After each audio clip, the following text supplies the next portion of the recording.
حاجوس ناتيو تعنا ناتيو بلصقنا ناتيو ذا بلصقنا تبل قال نبزح سبات حقوقهم يا اب جزءهم دخنت النحقهم بلصقنا تبل قال كا تحقوقهم مالتي تعينت رديتا انا يفلطني ግን بتعم زغرب ነገር زعم زغرب ነገር ድንገት بلصقنا مسبلك የተሐሳብ መጽይኒ ክምልስ ስለዘለና ኻኒ እዚያ خزاربه ሓደ ነገር ክነግረኩም ሀብቲ ከብ አምላኽ እዩ ሀብታም ሙኻን ከብ አምላኽ ሀብታም አንፃር አምላኽ አይኮነን አምላኽ ንሀብታም ይፈትወዩ የፍቅሮይ ከማንም ሰብ ማለት ሀብቲ ነው አምላኽ አምላኽ ሀብታም አምላኽ እዩ ሃሌሉያ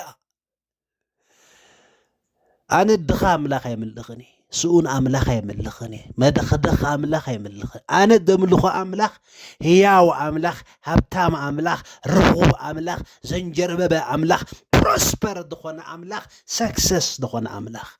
إيدا ملخني يا دخنت كب سيطاني دخنت كب أملاخ دخنت أملاخ أيتكملوني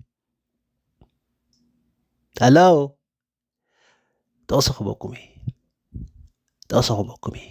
جابير عملاخ سماين مدرن بمجمرتها فترة يبلنا عملاخ دما بمجمرتها سماين مدرنها فترة مدر دما بعدن تريان دبرت جابير دما صبوق كم زي مخانو رأي يبلنا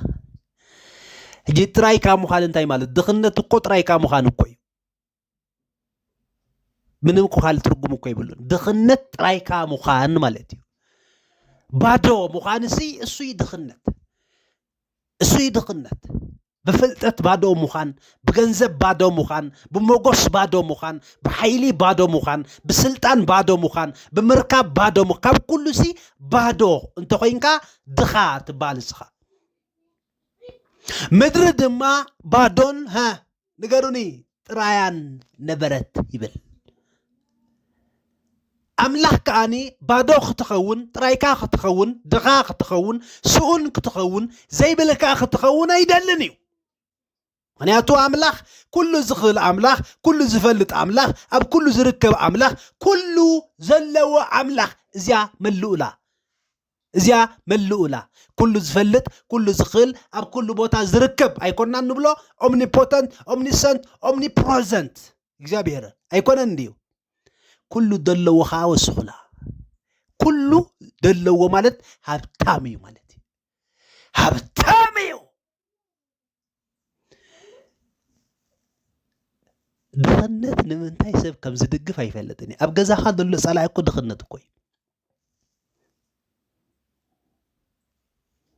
هلو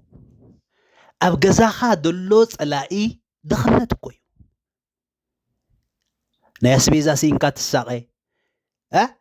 ناي ترانسبورت سينكا تساقي ناي جلس سينكا تساقي نبقى لخي تزاور تساقي نبقى لخي تخيد تساقي قال خي تجزء تساقي قال خي تلوت تساقي جزا خي تغير تساقي كدان خي تغير تساقي جاما خي تغير تساقي هاجر خي تغير تساقي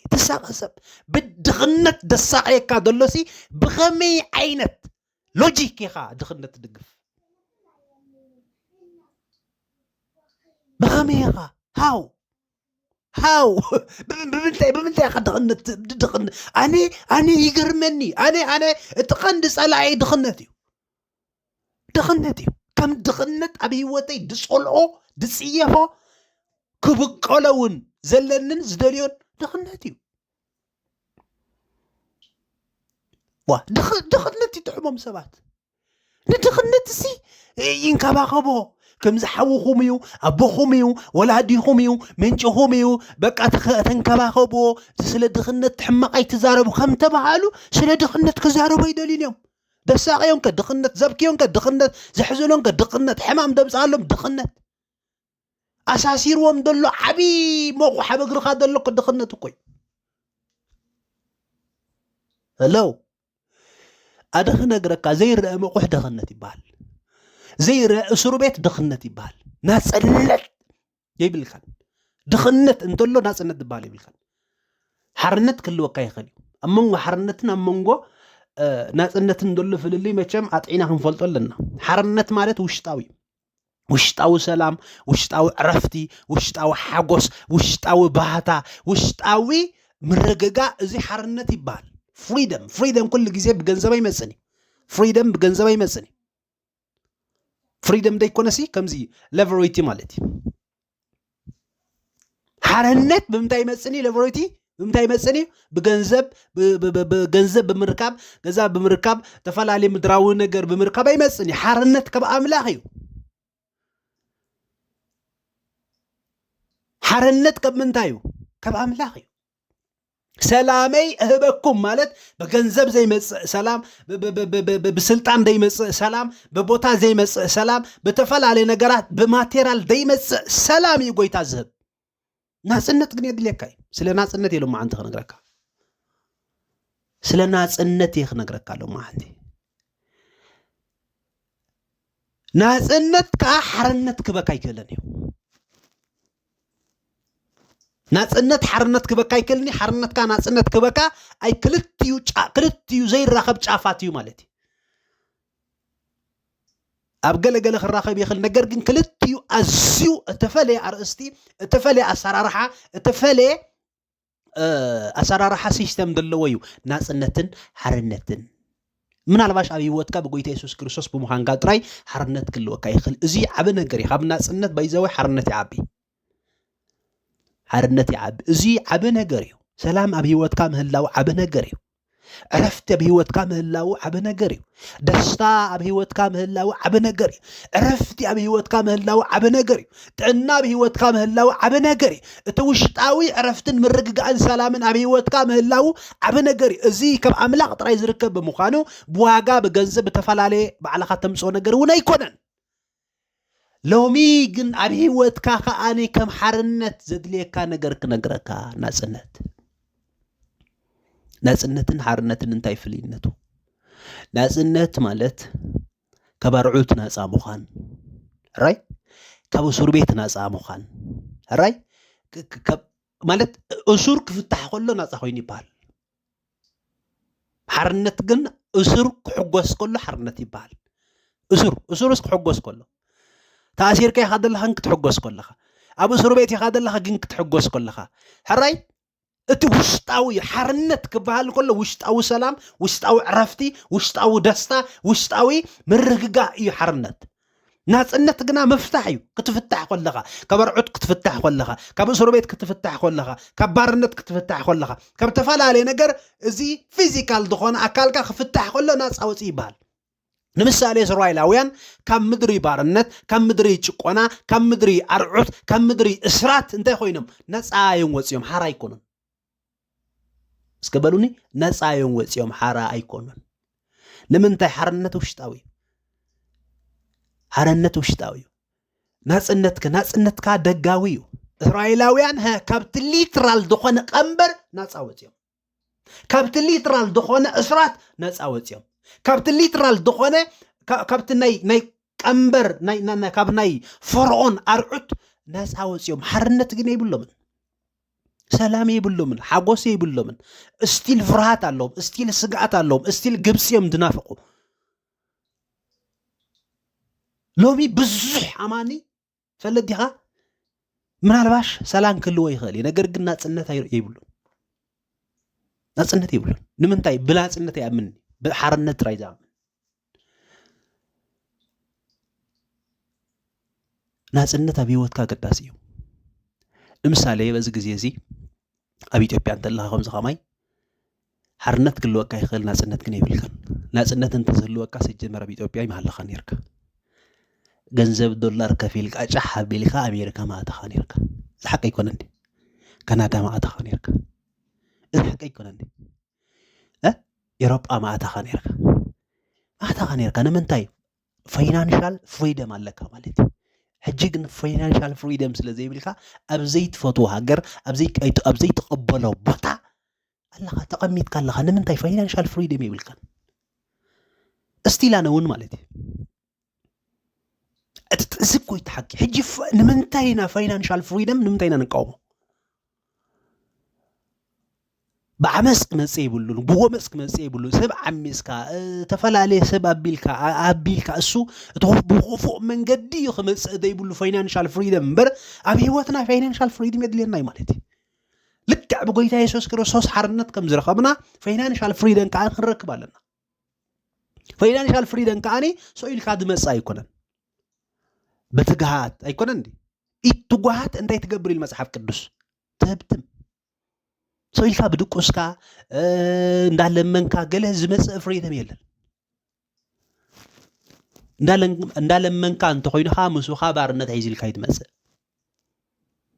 እንዳተጸበኻ እንተ ኮይኑ መስውኻኒ ባርነት ሒዝ ይትመጽእ እንዳደቀስካ እንተ ኮይኑ መስውኻኒ ባርነት ሒዝ ይትመጽእ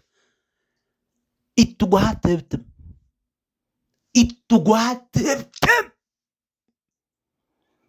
ሎሚ ዓብ መልእኽቲ እዚ ንዓኻ እዚ መልእኽቲ እዚ ወሰዶ ትግሃሉ ስራሕሉ ለይትምስ መዓልቲ ፋይናንሻል ፍሪደም ኣብ ሂወትካ አንተ ዘይሃልዩ እመነኒ ድሌትካ ክትገብር ኣይትኽእልን ኢኻ ኣብ ድሌትካ ስፍራ ክትርከብ ኣይትኽእልን ኢኻ ኣብ ድሌትካ እስሩ እንዲኻ ፋይናንሻል ስሩክ ኢኻ እስሩ እንዲኻ እስሩ ሰብ ከመይ ገይሩ ድሌትካ ክገብር ይኽእል ስለዚ ፋይናንሻል ኦኬ ፍሪደም زي ምህላው ማዕረኽ እንደ እስራት ምዃንና እሱ ይኽርዳና ዘሎ እስራቲና ማለት ድሌትና ክንገብር ኣይንኽእልን ኣብ ድሌትና ክንርከብ ኣይና ሃብታም ትፈልጡ ዲኹም ኣብ ሓንቲ መዓልቲ ንዓለም ክዘራኽም ዝኽእል ሃብታም እንተ ኮይንካ ኣብ ሓንቲ መዓልቲ ንዓለም ክዘራ ትኽእል ሃብቲ ኣዝዩ ኣገዳሲ እዩ ሃብቲ ኣነ ብዛዕባ ገንዘብ የዛረበካ ዘለኹ ሎማዓንቲ ገንዘብ ኣብ ሂወትካ ማዕረኽ እንደይ ኣገዳሲ ምዃኑ እመነሉ ስራሕሉ ትግሃሉ ማለት ኢትጉሃት ትህብትም ስለ ዝብል ግን ብዓመፅ ኣይኹን ኦኬ ገንዘብ እንዳማትካ በምንምናይ ኣይኹን ገንዘብ ናይ ሕዋትካ ብመጎባጥ ኣይኹን ናይ ሕዋትካ ገንዘብ ብምምናይ ኣይኹን يوم حجي لك أخمتي أبي وطنا حرنت عرفتي دستا حقوس كب أملاخ مس أملاخ مخان كم زد لينا جنزب كايد لينا يو زي جزي بقيقا نردوت أصل تيلكم بقيقا نردو تقصي قالو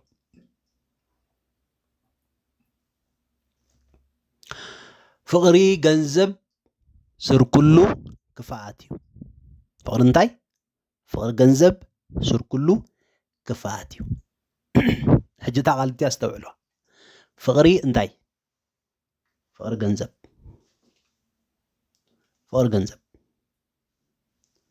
حجي مصحف قدوس فقر جنزب سر كله كفاءاتي فقري انتاي مالي جنزب مفكار امبر جنزب سر كله خفاءاتي أي بلن جنزب سر كله خفاءات قاونا يكلني أوكي حجي تفقري تسألي عبد الله مالتي مصحف قدوس سيد الجفانتا تفقري حجي مصحف قدوس سيد الجفان دلو حسب جنزب أيكون مصحف قدوس نجنزب يقاومني مصحف قدوس نجنزب يقاومني كمان كزارب كل انت يدب لنا اتم هابتامات يبل اب تيموثيوس لكم اتم هابتامات ها نيتي املاخ متان كحغسلو اسكبلوا نيتي املاخ متان كحغسلو إلو بزهبم هابتي متان كيمكعو معدوم يبل املاخ بجنزب كتمكح أب جنزب كتوكل أوكي نجنزب كتملخ نجنزب معر أملاح كتريو نجنزب كم جبارن حداقن كتريو أيدليه كانيو نجرجن زمالتكن أبي واتكا أجداسي يو مالتيكو أجداسي يكون مالتيكو جنزب سر كل خفات أيكون جنزب سر كل خفات أيكون جنزب سر كل خفات أيكون جنزب سر كل صبغ يقانت زي بلنا ገንዘብ ግን ኣብ ህይወትካ ኣገዳሲ ቦታ ኣገዳሲ ስፍራ ኣገዳሲ ነገር ምዃኑ ሎሚ ክትስምረሉን ክትሰርሓሉን ክትተጋሃሉን ለይትን መዓልትን ብኡ ክትሰርሓሉ ከም ሓውኻ ምዕደካ ኣለኹ ማለት እዩ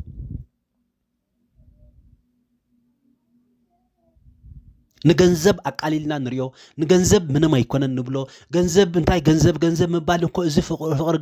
ገንዘብ ይብል መጽሓፍ ቅዱስ እዩ እስከ ክነግረካ ብፍላይ ኣብ ከተማ እንተለኻ እስኪ ብዘይ ገንዘብ ትንቀሳቀሶ ነገር ንገረኒ ኣብ ገዛኻ ይደፈብካ ከይወፃኻ ካብታ ማዕፆ ከይወፃኻ ሲ ኣብ ውሽጢ ገዛኻ ኣብ ውሽጢ እቲ ማዕፆ ብዘይ ገንዘብ ኣብታ ቤት እትያ ዘሎ ነገር ንገረኒ ካብታ ገዛ ጀሚርካ ማለት እዩ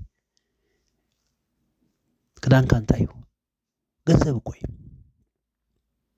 ጫማኻ እንታይ እዩ ገንዘብ እኮ እዩ ሎሚ እሞ ፀጉርና ከይተረፈ ስንና ከይተረፈ ብዙሕ ነገር እዚ ብፍላይ ደቂ ኣንስትዮ ዝገብሮ ማለት እዩ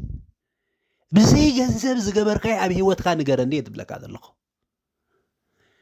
ብዘይ ገንዘብ ኣብ ሂወትካ ዘሎ ነገርስ ነገር ኮይኑ ብዘይ ገንዘብ ግን ብኸምኡ ኣብ ሂወትካ ዘሎ ነገር ንገረኒ የለን ማይ ብገንዘብ ለቺ ብገንዘብ መግቢ ብገንዘብ ማቴሪያል ኣብ ገዛኻ ዘሎ ኩሉ ብገንዘብ ክዳንካ ብገንዘብ ጫማኻ ብጀካ እታ ስጋኻን እስትንፋስካን ሲ ብዘይ ገንዘብ ዝኾነ ነገር ኣሎ ብዘይ ገንዘብ ዝህበካ ኣምላኽ ጥራይ ብዘይ ገንዘብ ኣባና ዘሎ እቲ ኣምላኽ ዝሃበና ሰብነትና ጥራይ ዋሴት ብዘይ ገንዘብ ትበሃል የለን እሞ ነዚ ነገር እዚ ክትተጋሃለ ይግባእካን ነዚ ነገር እዚ ክሰርሓለ ይግባእካን ነዚ ነገር እዚ ክትጎየሉ ኣይግባእካን ነዚ ነገር እዚ ለይትን መዓልትን ክትተጋሃለ ይግባእካን ንምንታይ ድኽነት የሳቀየካ ኣሎ ኣነ ሕጂ ሎሚ እዚ ስብከት የድልዮኒ ኣብ ገዛኻ ደሎይ ኣብ ቤትካ ደሎይ ኣፍሪካዊ ኮይንካ ብድኽነት ዘይሳቀ ሰብ መቸም የለኻን እቲ ናብራኸውን ኣብኡ ክፈላለየ ይኽእል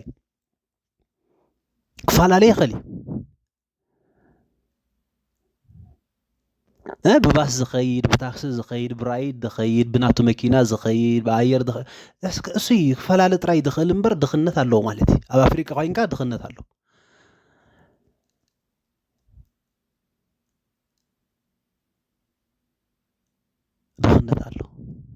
ወይዘዊ ገንዘብ ማርክንደይ ሓያል ምዃኑ ክነግረኩም እየ ኣብ መጽሓፍ ቅዱስ ካብ ሰይጣን ንላዕሊ ትፈልጡ ዲኹም ንገንዘብ ቦታ ትውሃብ ኣብ ኣመንቲ ኻኒ ንሰይጣን ቦታ ትውሃብ ዋላ ካብ ኣምላኽ ንላዕሊ ማለት ሓደ ግዜ ንምሳሌ ምሉ መዓልቲ ኢየሱስ ካብ ንብሎ ሰይጣን ካብ ንብሎ ይበዝሕ ስም ኣምላኽ ካብ ምጽዋዕ ስም ሰይጣን ዝጽዋዓሉ ቦታ ይበዝሕ ስብከትና ሰይጣን ዘረባና ሰይጣን ዕላልና ሰይጣን ሕልምና ሰይጣን ሙፃና ሰይጣን ምእታውና ሰይጣን ተሓሳስባና ሰይጣን ከምዚ ገይርኒ ሰይጣን በዛኣትዩ ሰይጣን በዚ ወፂኡ ሰይጣን በዛኣትዩ ከምዚ ገይርኒ ሓሊሜ ዝርኤ ከምዚ በቃ ገበል ተመን ካበይ መፅኦም ዞም ኩሎም መዓልትኻ ዘበንካ ኣዋርሓትካ ኩሉ ተቃፃፀረ ሰይጣን ኣበይ ዘሎ ሰይጣን ኣነ ባይዘወይ ሰይጣን ኣሎ ካብ ዝብል የለን ክብል ይቀለኒ ዳሴት እምነት እይዚ ሰይጣን ኣሎ ዶ ዊነር እወሎ ይሰርሕ ዶ ብዙሕ ኣይኮነን ኣበይ ኣሎ ኣብ ውስን ቦታ ንምሳሌ ኣነ ሕጂ ኣብ ውስን ቦታ ይደለኹ ሰብ ስለ ዝኾነ ሰይጣን ከዓኒ ኦኬ ፍጡሩ ስለ ዝኾነ ኣብ ውስን ቦታ ይደሎ ኣብ ኣሜሪካ እንተሎ ኣብ ኤርትራ የለን ኣብ ኤርትራ እንተሎ ኣብ ኢትዮጵያ የለን ኣብ ኢትዮጵያ እንተሎ ኣብ ስዊድን ወይ ከዓኒ ኣብ ዋትኤቨር በሎ የለን ንምንታይ ፍጡር እዩ ነገር ግን ሓሳቢ ደርቢልካ ተኸይድ ሒዘካ ኣለኹ ይብለካ ዘበንካ ሙሉ ተታሒዘ ኣለኹ ትብል ነዲኻ መርገም ኣለካ ይብል ዘበንካ ሙሉ ነደይ መርገም ትብል በቃ ዝኾነ ሕልሚ ሰው ይብለልካ እታ ሕልሚ ዘበንካ ሙሉ ተሳቀየካ ብዛዕባ ኣምላኽ ተዛረብ ብዛዕባ ኣምላኽ ሓዘብ ሕጂ እንታይ ክብል ደለ ነብታ ርእስተይ ክመፅእ መጽሓፍ ቅዱስ ኦኬ ክንጥንቀቀሉ ዝነግረና ካብ ሰይጣን ኣይኮነን ካብ ገንዘብ ንምንታይ ፓወርፉል እዩ ሓያል ገንዘብ በዓል ስልጣን ገንዘብ ሓይል ኣለዎ ገንዘብ ዓቕሚ ኣለዎ ገንዘብ ነገር ናይ ምእሳር ነገር ናይ መፍታሕ ነገር ናይ መምጻእ ነገር ናይ ምእላይ ዓቕሚ ኣለዎ ገንዘብ ዓቕሚ ኣለዎ ገንዘብ ስለዚ ንኽልተ ጎይቶት ኢሉና ጎይታ ንኽልተ ጎይቶት ክትገብሩ ይትኽእሉ ኢኹም ክትግዝኡ ገንዘብ ጎይታ እዩ ማለት ሎሚ ነቲ ኔጌቲቭ ንርድኦ ጥቕሲ ክዕርዮ ደልየ ማለት እዩ ንኽልተ ጎይቶት ክትግዝኡ ኣይትኽእሉን እዩ ሕጂ ቀዳማይ ጎይታ ብሂወትካ ክገዝእ ዘሎ መን እዩ ኣምላኽ ናይ ኣምላኽ ስፍራ ንገንዘብ ኣይትሃብ ናይ ኣምላኽ ስፍራ ንገንዘብ ኣይትሃብ ነገር ግን ኣብ ሂወትካ ገንዘብ ኣገዳሲ ድዩ የስ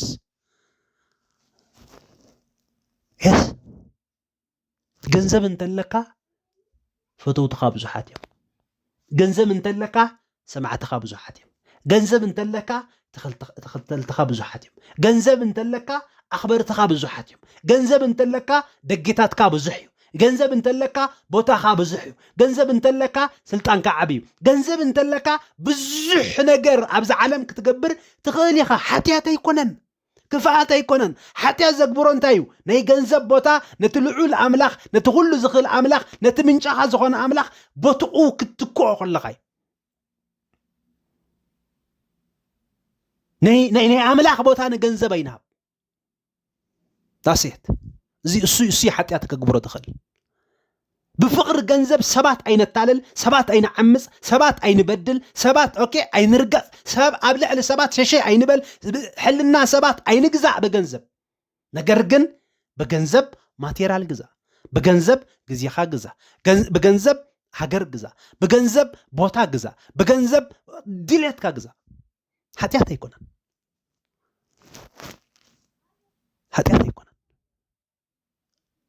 ንገንዘብ ምንም ቦታ ይንህቦና ኣብ ሂወትና ዓብይ ቦታ ሒዙ ዘሳቂና ዘለኻ ገንዘብ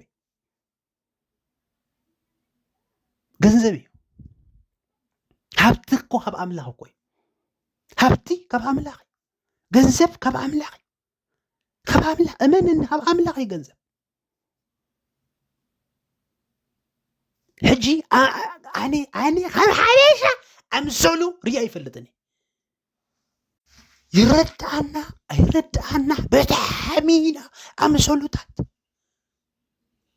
ንገንዘብ ክንብል ሕሱ ንገንዘብ ክንብል ንዕምፅ ንገንዘብ ክንብል ብዙሕ ነገር እንዳገበርና ነገር ግን ስለ ገንዘብ ክንዛረብ ኣይንደልን ስለ ገንዘብ ክንተግህ ኣይንደልን ኣምሰሉነት እኮ መንፈሳውነት ስለ ዝመስለና እኮ ገንዘብ ገንዘብ ምስባኽ በቃ ሰኢልካ ከምዚ ሓጢያት ከም ምግባር ዓይነት ፍቅሪ ገንዘብ ስለ ዘለና ዓይነት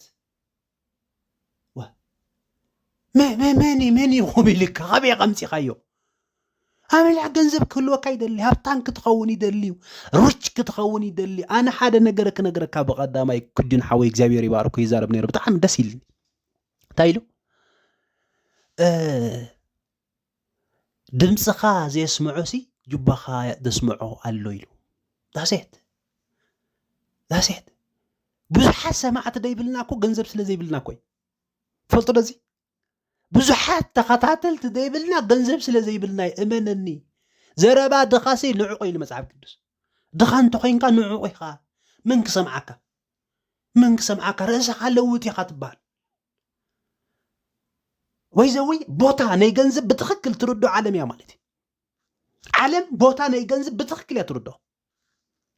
ለይትን መዓልትን እዮም ዝሰርሕሉ ንገንዘብ ዘይገብሮ ነገር የለን ንገንዘብ ዘይኣትዎ ነገር የለን ንገንዘብ ዘይከፍሎ ዋጋ የለን ሕጂ ንሕና ግን እንታይ የድብለኩም ዘለኹ ከም መንፈሳውያን በበትኡና ትሕዞ ንቑሓት ንኹን በላሕቲ ንኹን በበትኡና ትሕዞ ንኣምላኽ ቀዳማይ ንሃብ ቦታ እቲ ናይ ኣምላኽ ቦታ እቲ ናይ ጎይታ ቦታ ንገንዘብ ንሰብ ንተፈላለየ ነገር ኣይንሃብ ነገር ግን ገንዘብ ኣብ ሂወትና ኣገዳሲ ምዃና ክርዳእና ኣሎ ገንዘብ ደይብልካ እንተኮይንካ ወንጌል እውን ከተስፋሕዮ ከምዘይክትኽእል ትርዳእ ያስ ገንዘብ ደይብልካ እንተኮይንካ ወንጌል እንኳን ክሰብኽ ከምዘይትኽእል ዝፍለጥ እዚ ማለት እንታይ ማለት ገንዘብ ወንጌል ከተስፋሕፋሓሉ ወንጌል ክትነግረሉ ወንጌል ኣብ ዓለም ሙሉእ ከተስፋሓሉ ገንዘብ የድልየካ እዩ ከተብፅሓሉ ገንዘብ የድልየካ ገንዘብ ሕጂ ናብታ ዓንተው ይጣቀስኳ ጠቅስን መለስ ንኽልተ ጎይቶት ክትግዙ ኣይትኽእሉን እዮም ሕጂ ንኽልተ ጎይታ ኣይትገዛ ገንዘብ ግን ጎይታ ደይኮነ ናትካ ባርያ ናትካ አገልጋሊ ናትካ ጠቃሚ ናትካ ማቴሪያል ግበሮ መኪና ኮ ገንዘብ ኮይ ገዛ ኮ ገንዘብ ኮይ በቃ ገዛ ክልወካሲ ገንዘብ ክልወካ ኣለዎ መኪና ክልወካ ገንዘብ ክልወካ ኣለዎ ኣየር ክልወካ ገንዘብ ክልወካ ኣለዎ ናብ ተፋል ናብ ደስ ዝበለካ ሃገር ክትኸይድ ገንዘብ ክልወካ ኣለዎ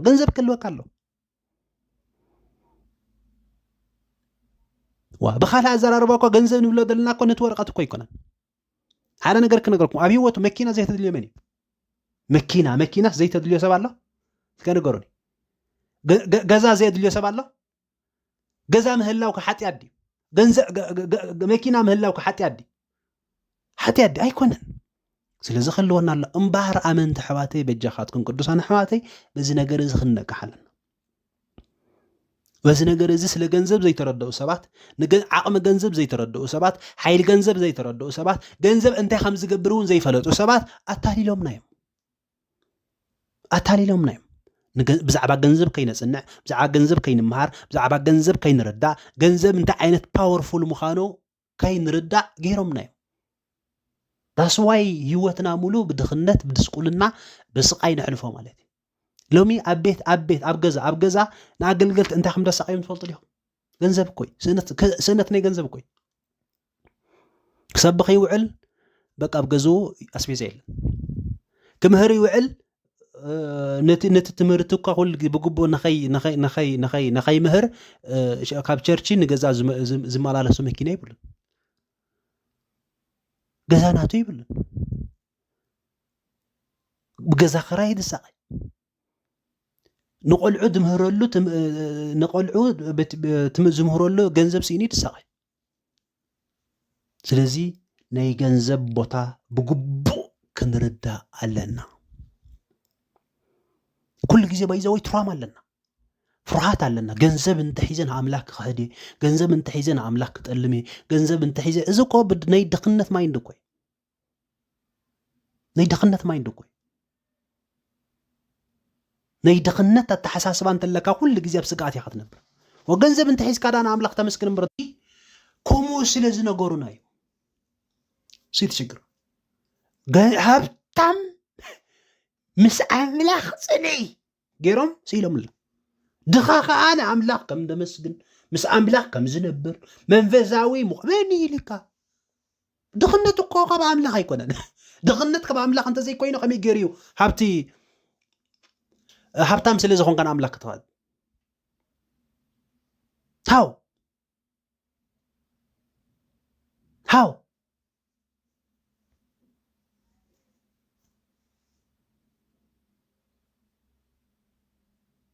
ሃው ኣምላኽ ሃብታም ክትኸውን እዩ ዝደልየካ እመነኒ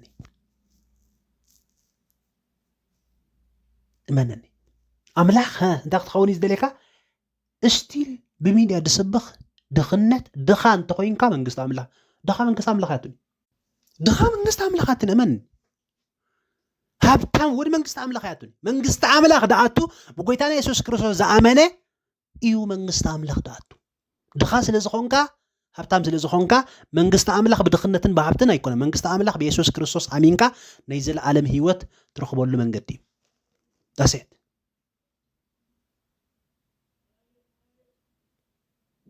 ድኻ ኮይንካ ጎይታ ኢየሱስ ክርስቶስ ዘይተቐበልካ እንተኮይንካ ትኺልካ ገሃነብካ ተወድያ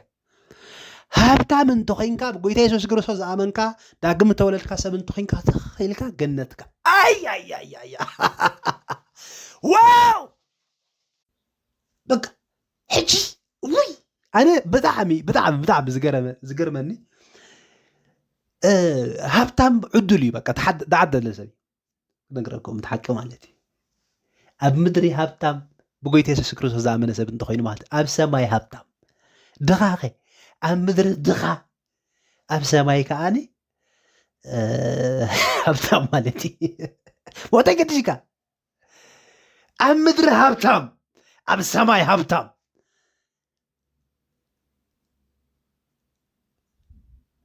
እንታይ እንዳበልና ልናንነብር በቃ ኩሉ ግዜ ተስፋና ኣብ ሰማይ መጽሓፍ ቅዱስ ከመይ ይብልኒ መጽሓፍ ቅዱስ ተፍሳኹም ኣብ ሰማይ ጥራይ ኣይበለና ኣብ ምድሪ መይተቃዕበት ይልና ኣብ ሰማይ ናይ ዘላለም ህይወት ይልና ሓቂ መይተቃዕበት ማለት ሊትራሊ መይተቃዕበት ይምበር ብዛዕባ ካል ክንድርጉሞ ይብልና ማለት እዩ ኣብ ምድሪ መይተቃዕበት ማለት መይተቃዕበት ኣብ ሰማይ ከዓ ናይ ዘላለም ህይወት ማለት ናይ ዘላለም ህይወት ስለዚ ድኻ ምዃን ጽላእ እዩ ድኻ ምዃን ይጥቀስ ሲጀመር ብክርስቶስ ኢየሱስ ሃብታም ኢኻ ንስኻ እንታይ ማለት እዩ ናይ ማንነት ድኻ ይኮንካ ንስኻ ብክርስቶስ ኢየሱስ እንታይ ኢኻ ንስኻ ሃብታም ኢኻ ዩ ኣር ሪች መርገም የይብልካን ኦኬ ዝመፀካ ናይ ኣዴኻ ናይ ኣቦኻ ገለ ንመርገም ተፈጠርካ ሰብ ኣይኮንካን ንበረኸት ተፈጠርካ ሰብ ኢኻ ብሩኽ ሰብ ኢኻ ዝተባረካ ሰብ ኢኻ በቃ ኩሉ ዝሓስካዮ ኣቤትካ ዘጉልዓልዓልካ ሰብ ኢኻ ማለት እስኻሲ ዝቐለካ ክትህብቲ መንበር ክደኪ ኣይኮነን ንምንታይ ማንነትካ ውሽጥኻ ብክርስቶስ ኢየሱስ ዝተባረኸ ንበረኸት ተፈጠርካ ምንጭኻ ብሩኽ ቦታኻ ብሩኽ ማንነትካ ብሩኽ ውሽጥኻ ብሩኽ ዝኾንካ ሰብ ኢኻ ስለዚ ክትህብቲ ዝቐለካ ንዓኻ ክደኪ ኣይኮነን ስለዚ እትናትካ ኣቲቲድ እትናትካ ኣተሓሳስባ እቲ ሴት ማይንድ ንዑ ክትቕይሮ ኣለካ ማለት እዩ ኣነ ሃብታም ኢልካ እመን ኣነ ሃብታም ብኣፈይ ጥራይ ዲኾንኩ ኣነ ሃብታም ወይ ከዓ ብማንነተይ ጥራይ ዲኾንኩ ሊትራሊ ብገንዘብ ክህብትሚ ንብዙሓት ድማ ንበረኸት ክኸውን የስ ኣብ ዓለም ዘለዉ ሃብታማት ኦኬ ናይ ሰይጣን ተኸተልቲ 666 ንበሎም ካልእ ዋትኤቨር ንበሎም ሃብታማት ትፈልጡ ዲኹም ንጥፍኣት ምኽንያት ንሲኦል ምኽንያት ንሞት ምኽንያት ንጭንገፋ ምኽንያት ንመርገም ምኽንያት ንሰባት ናብ ሲኦል ናይ መውራድ ምኽንያት ኮይኖም ከም ዘለዉ ትፈልጡ ዶ ታይለ እቶም ናይ ሰይጣን ተኸተልቲ እቶም 666 ንብሎም እቶም ንኣምላኽ ዝኽሕዱ ኢቲስት ኦኬ ንሲኦል ምኽንያት ንጥፍኣት ምኽንያት ኦኬ ንሰብ ናይ መርገም ምኽንያት ናይ ጥፍኣት ምኽንያት ኮይኖም ኣለዉ ብምንታይ እስከ ብገንዘቦም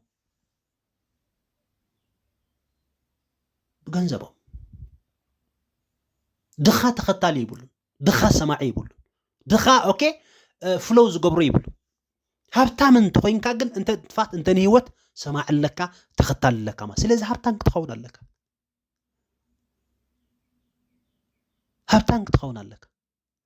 ሃብታም እንተኮይንካ ይብለካ ኣሎ ሃብትሲ ይብለካ ኣለኹ ናይ ህይወትን ናይ ሞትን ጉዳይ ክገብር ይኽእል ይብለካ ኣለኹ በቃ ሃብታማ ስለ ዝኾኑ እኮ እዮም ኣምፃ ቢሎም ገንዘብ ይህብዎም በቃ 666 ይገብርዎም ገለ ስፒሪት ይኣትዎም በቃ ተወዲያ ኣባ ንዘላለም ይተርፉ ማለት እዩ ኣይኮነን እዚ ሓቂ ኮይ ካብ ቤተ ክርስቲያን ወፂኦም ናብ 666 እንትኾኑ ንምንታይ ዲ ሃብቲ ስለ ዘለዋ ኮይ ሃብቲ ስለ ዘለዎም ኮይ ብሃብቲ ይፅውዖም ብሃብቲ ኣሳስሮም ድሕርቲ ሃብትኻ ክፉእ መንፈስ ኣሎ ኣታክ ይገብሮም ማለት እዩ ንዘለዓለም ከዓ ኣብኡ የትርፎም ኣሳሲሩ ኣብኡ የትርፎም ናይ ሰይጣን ሃብቲ ይኮነ ባይዘወይ ሞት ጥፋት ናይ ኣምላኽ ሃብቲ ግና በረኸት ይብል መጽሓፍ ቅዱስ ኣብ ምሳሌ በረኸት ኣብ ርእሲ ጻድቕ እዩ እስከ በልዋ ዛቃል እዚያ በረኸት ኣበዩ ኣብ ርእሲ ጻድቕ ገለ ሽጓር እኳ ኣይውስኾን እዩ ኣያ ካታካታካ እግዚአብሔር ክባረኸካ ከሎ ሙሉእ በረኸት እዩ ሽጋር ዘይብሉ በረኸት ጭንቀት ዘይብሉ በረኸት ስግኣት ዘይብሉ በረኸት ሓዘን ዘይብሉ በረኸት ሓዘን የይብሉን ሽጋር የይብሉን ጭንቀት የይብሉን ስግኣት የይብሉን ንምንታይ ብጽድቂ ድመፀ በረኸት እዩ ብጽድቂ ድመፀ በረኸት እዩ ካብ ኣምላኽ ድመፀ በረኸት እዩ ካብቲ ሃሌሉያ ኣቦ ጽላሎት ኣቦ ብርሃናት ካብ ዝኾነ እግዚአብሔር ኣቦ ዝመፀ በረኸት እዩ ሽጋር የይብሉን ሓንቲ ክትጥንቀቕ ዘለካ ብዓመፅ ገንዘብ ኣይተምፅእ بعمز بسرقي بمثلال بحسود جنزب يتمس لومي بطعمي زحزن نجر عبيت عملاخ بناي تنبيت حصوت جنزب زهور البيع ما خاتيو ناتيو بطعمي زحزن نجر مالتي بناي حصوت تنبيت بونجيل تشكتو باملاخ تشكتو بتنبيت تشكتو ماليم يوم ازي صباحانو جو كبيت مرجمن واحد حزنن مودعتو دما طفاتي مودعتو طفاتي أنا بخمسة عينة جنزب زمس جنزب مودعتو أمانة طفاتي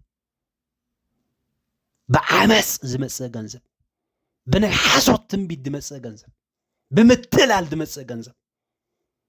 سبات قوبيت كازمس جنزب زي جنزب كايتمن أيتمن زي جنزب كايتمن زي جزاء زي مكينة زي ناتي سقبل سريع هذا يتمس أملاخ باريخ كارلو بيد باريخك بتحساسبا باريخك بأمرو باريخك بخل انتنا باريخك نمنتي خنا يسب جنزب تمنى زي ناتي مكينة أختبل خطو علم له معلتي إزي ناي سنفات تزرر باي ناي أملاخ يكون كم أملاخ يكون سلزي حزوني من الباش أقداسن تغينو أب كومنت صحفوا لي أوكي أقداسن تغينو صبوك جرنا دنجز سلز مسأني إذا حساب زي بحكي أبكي ما أملاخ يتدالو خلون يوج نيرت تدالو خلون على استخمام زعبا خلي زعبا أواج دبلي زعبا أواج كيدكم رأيو بزعبا أواج أوكي بأمنت كنزارب كامزل لنا إلى جميرة لك ناوجكو بزعبا بلسقنا مس أوجكو لك أتحسن مسياتني نبلسقنا نجنزب نهابتي بزحات سبات بزحات قدوسان كامزك أومو سلد فلت وديو نبز حساب زي شفت جري نويح قان تزاري بلخو من على باش بزح نصر انت زي كوينو دقيمة بنصرو من قدي مالت بمصنعتي أصنعي كله أمثالكم يخلي كم أواج ملكعي إذا حساب زو كله تزاري بيمو سويلا بلبي سلا زغنا ينبر تدال كل حساب يكونن من على باش بزبلة من قد تدلين تخينكم أب كومنتي يدلينا يستمرت زي تقولون تخينكم صحفوا لي بصبوق من قدي أمثالكم قالياتو صحتكم بروحاتكم شالوم